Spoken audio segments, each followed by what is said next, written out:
First, add some text or a shape onto a new layer. Select the paint bucket tool and a nice dark colour. Next, select the background and use the paint bucket tool to apply this colour. Right-click on your text or object and select blending options. Check bevel and emboss, and from the style, select inner bevel. You can adjust the depth of your bevel, the direction, whether you'd like it to go up or down. You can change the overall size, and you can even soften the bevel. For the angle, I'm going to go with 130 and the altitude 37. And you can try out a few of the gloss contours just by clicking the presets, and you can adjust the opacity of the highlights and shadows. Next, we're going to check contour, and from the drop down, we can cycle through some of the presets.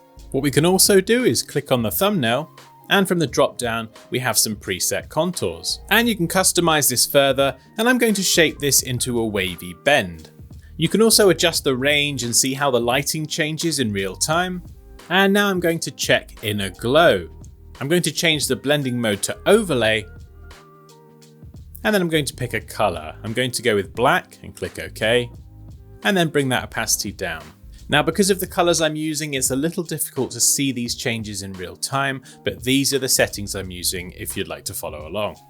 As you can see at this point, we can't see any difference. So let's just click OK for now. Select the background, add a new layer, and under the paint bucket tool, select the gradient tool. Pick a nice colorful gradient. Make sure it's a linear gradient, and then we'll drag this from one corner to the other. Name your layers because, of course, best practice, and then select your glass layer and bring the fill all the way down to 0. And now this will not only look more like glass, it will look like glass regardless of the background you put behind it.